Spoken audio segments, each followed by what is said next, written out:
Right, welcome. Now, today I got three articles I want to talk about. First one's going to be a short article, and before I talk about these three articles, we'd like to let you know this is for review, informational, and educational purposes. This is not to take the credit for the intellectual property. Full credit to the intellectual property goes to the publisher, which in this case is Seeking Alpha.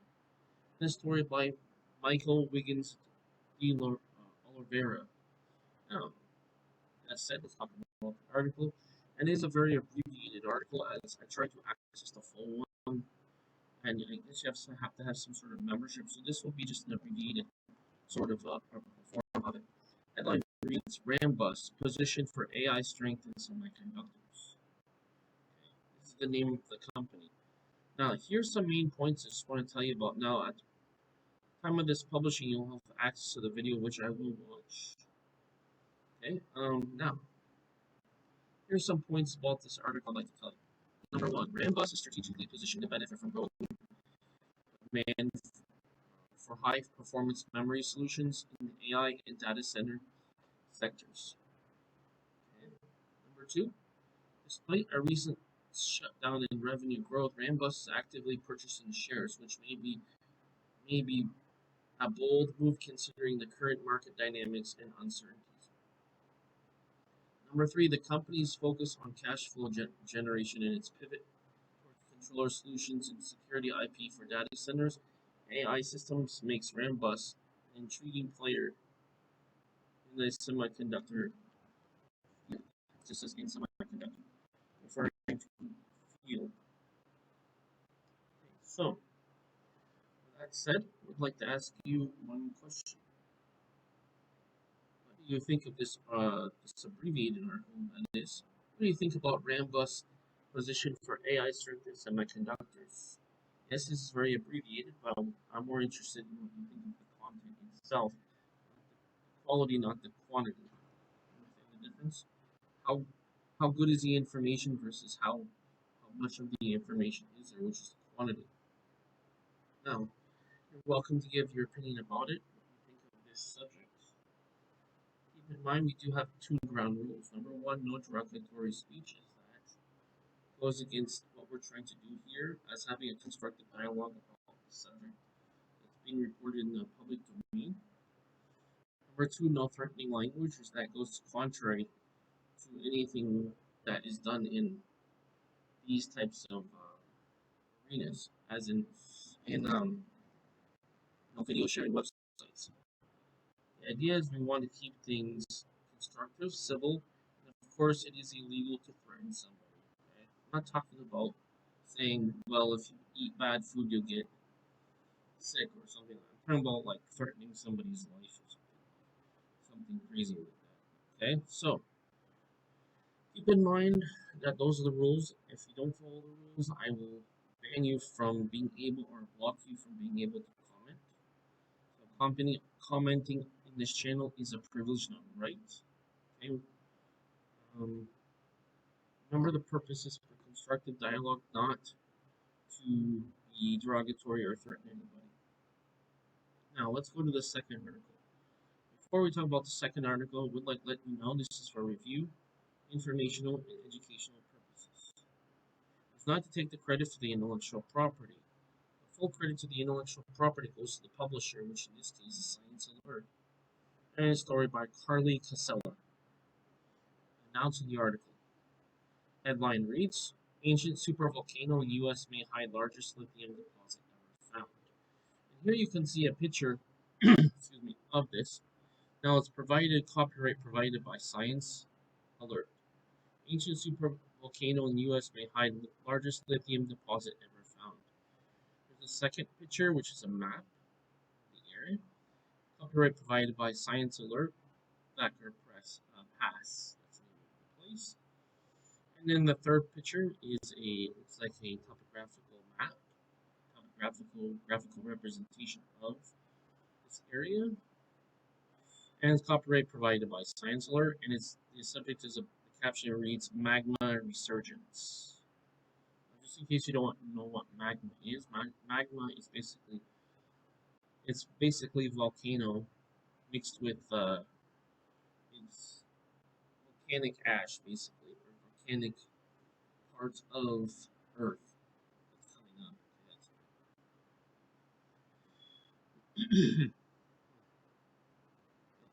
Notice that magma is not the same as fire. Fire is fire, magma is magma. It's basically fire mixed with earth. It's magma. So we put it in simplified terms. All right, now let's talk about the article. An ancient supervolcano in the United States are hiding the largest deposits of lithium found anywhere in the world. A new study hypothesized that McDermott caldera, which sits on the border between Nevada and Oregon, contains more than double the concentration of lithium seen in any other bed of clay globally, around 20 to 40 million metric tons in total.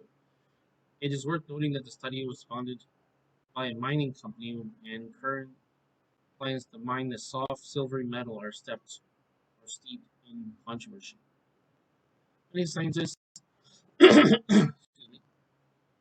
environmentalists, ranchers, and First Nations people are concerned by the U.S. government's recent decision to approve Thacker Pass lithium ion in the McDermott caldera, which sits on a land of sacred to several indigenous tribes and contains precious wildlife habitats.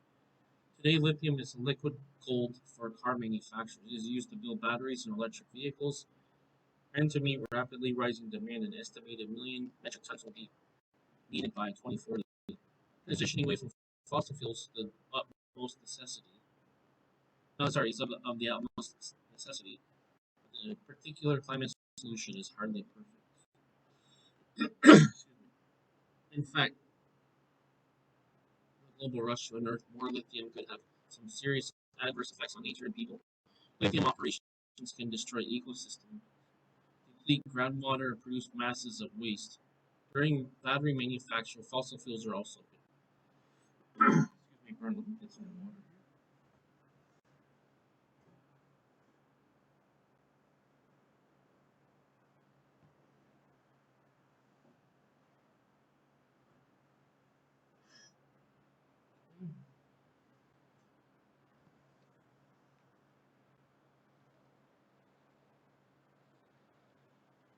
All right.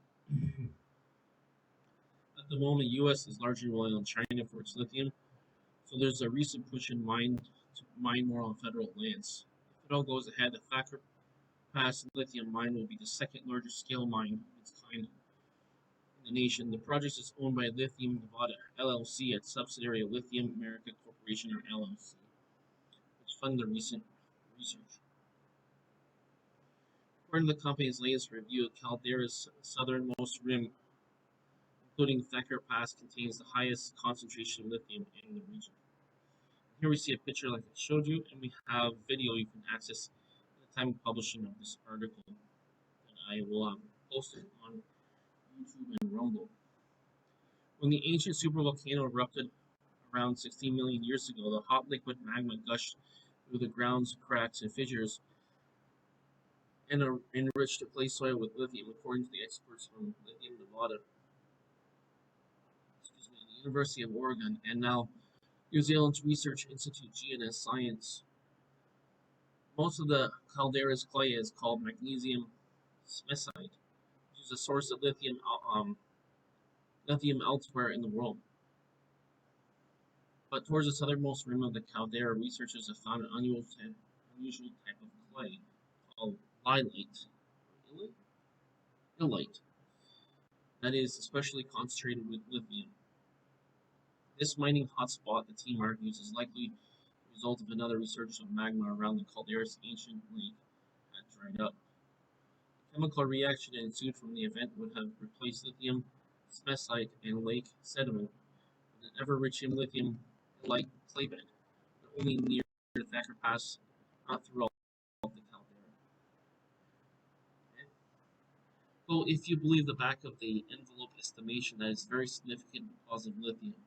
A new course, the geologist who has not been involved in the study told chemistry world.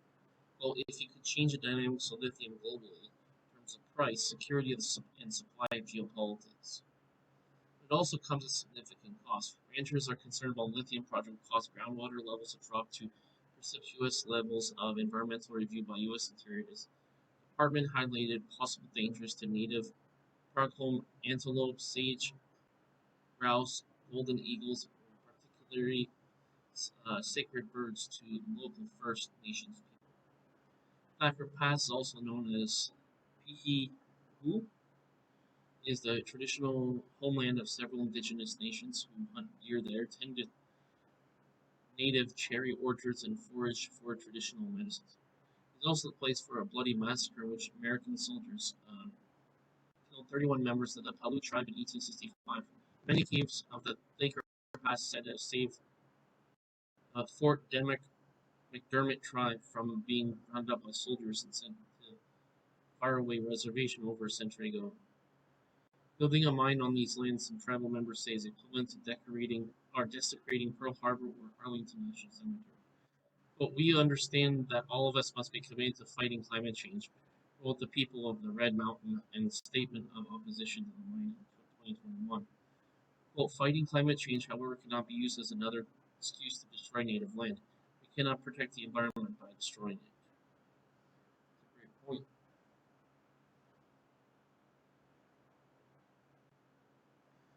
All right, guys. About this third article.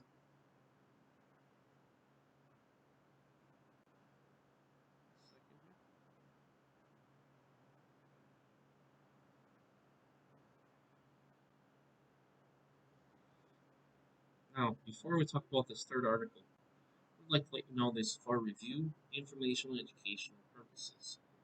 It's not to take the credit for the intellectual property. The credit for the intellectual property goes to the publisher, which in this case is Motley Fool. This story by Griffin Kelly from the Daily Upside. Okay? Remember that my purpose is to inform people about what's happening in the news, and to take the information that's already in the public domain and make people educated about it. Now, with that said, now to the article. The headline reads: The West is touting a new trade that route that bypasses China. Here we have a picture of looks like some train tracks. Copyright provided by the Motley Fool. The West is touting a new trade route that bypasses China.